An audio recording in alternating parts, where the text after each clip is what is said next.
E aí, pessoal, a gente sabe muito bem que essa época de provas finais dá aquele frio na barriga, né?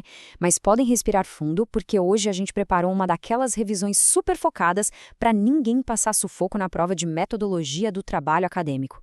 Vamos bater um papo bem dinâmico sobre os conceitos que, com certeza absoluta, vão cair no exame de vocês. Com certeza. E para a gente dar o pontapé inicial, vamos à nossa abertura oficial. Você está no Entre Estudos e Psicologia, um espaço de apoio aos estudos em psicologia, com explicações claras, exemplos práticos e reflexão acadêmica. Na aula de hoje, vamos revisar as principais formas de conhecimento e entender o que diferencia o conhecimento científico das demais formas de saber. Então, olha só o que a gente vai ver hoje. Vamos passar pelo conceito básico do que é conhecimento, explorar as 4 formas clássicas, fazer aquele comparativo super importante entre o senso comum e a ciência, entender a diferença entre pesquisa teórica e empírica e fechar com a famosa postura acadêmica. Bora lá? Já entrando de cabeça no nosso primeiro ponto. Afinal, o que é o conhecimento? Essa é aquela típica primeira questão de prova, né? Então anota aí, o conhecimento não é uma coisa parada. Ele é, na verdade, uma relação. É literalmente a ponte que se estabelece entre o sujeito, ou seja, quem conhece, que no caso somos nós, os pesquisadores, e o objeto, que é aquilo que a gente quer investigar ou entender. A gente tem essa necessidade quase instintiva de compreender o mundo à nossa volta, seja na experiência do dia a dia, lendo um livro ou fazendo um experimento sistemático. Bom, e como o ser humano faz isso? É aí que a gente entra nas 4 formas principais de saber. Ao longo dos séculos, a gente criou caminhos diferentes para explicar a realidade. Basicamente, temos 4 grandes pilares: o conhecimento comum, que é a nossa vivência, o teológico, que se apoia na fé, o filosófico, que foca na razão, e o científico, que exige um método rigoroso. O mais legal é pensar que um mesmo fenômeno pode ser visto por todas essas lentes. Pensa bem, se a gente olha para o céu e diz, acho que vai chover, isso é senso comum.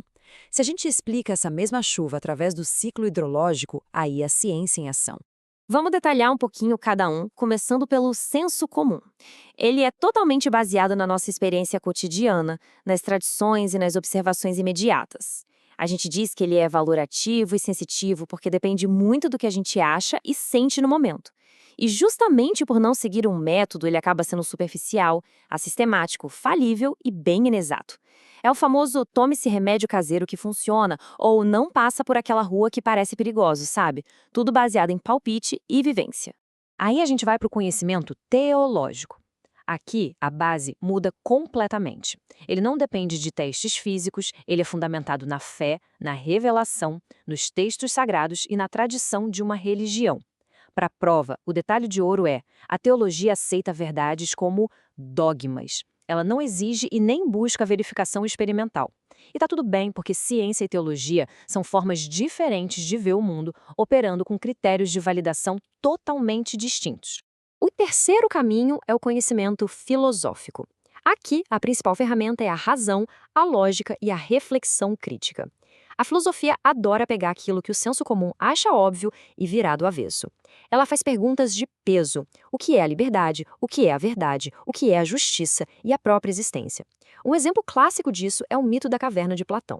O senso comum seria como os prisioneiros olhando as sombras e achando que aquilo ali é a realidade, enquanto a filosofia é aquele baita esforço racional de sair da caverna e questionar as aparências. O que nos leva à estrela do nosso ambiente universitário? O conhecimento científico. Diferente de tudo que a gente falou até agora, a ciência é produzida por uma investigação rigorosamente metódica, sistemática e supercrítica. A ciência não começa com uma certeza absoluta. Ela começa com um problema. A partir daí, a gente cria hipóteses, vai lá coletar dados, analisa tudo friamente e só no final constrói teorias. E tudo isso usando uma linguagem precisa, com a possibilidade constante de verificação. E isso nos leva a um dos pontos mais cobrados de todos: o embate direto entre o senso comum e a ciência. Pessoal, essa comparação cai demais em questões dissertativas. Então, atenção redobrada. A diferença é bem clara. O senso comum nasce da experiência de forma fragmentada e imprecisa, tipo quando dizem que beber água gelada dá gripe. Já a ciência exige um método. Ela vai investigar de forma objetiva e verificável para constatar que, na verdade, a gripe é causada pelo vírus influenza. A linguagem científica não dá margem para ambiguidades. Mas olha a pegadinha de prova aqui.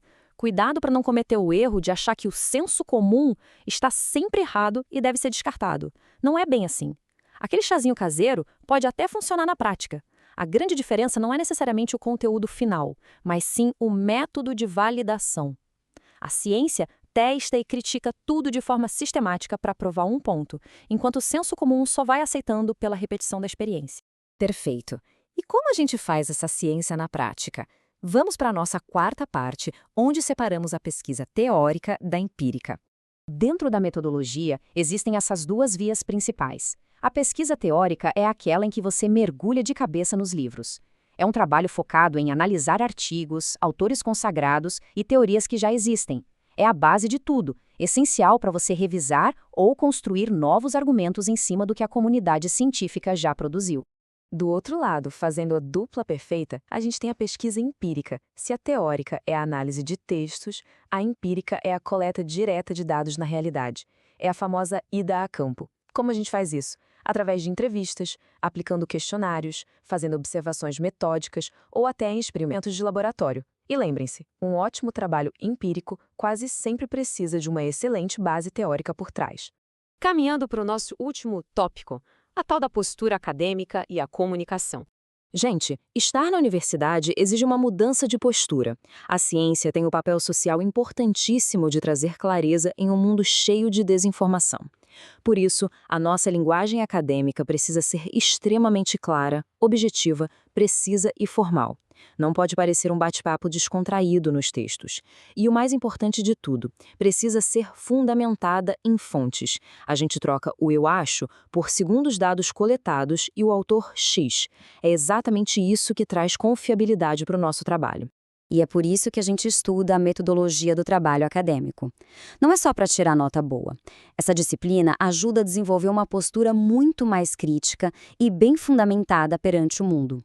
Ela nos ensina a separar claramente o que é uma mera opinião do senso comum, o que é uma crença da fé, o que é uma reflexão filosófica e o que é, de fato, a ciência. Levar isso para a vida acadêmica e profissional faz toda a diferença. É isso aí. A gente espera de verdade que essa revisão tenha ajudado a consolidar tudo na mente de vocês para gabaritar as provas. E claro, o nosso recado final. Se este conteúdo ajudou nos seus estudos, inscreva-se no canal Entre Estudos e Psicologia, deixe seu like e acompanhe os próximos vídeos. Um super abraço, ótimos estudos para todo mundo e até a próxima!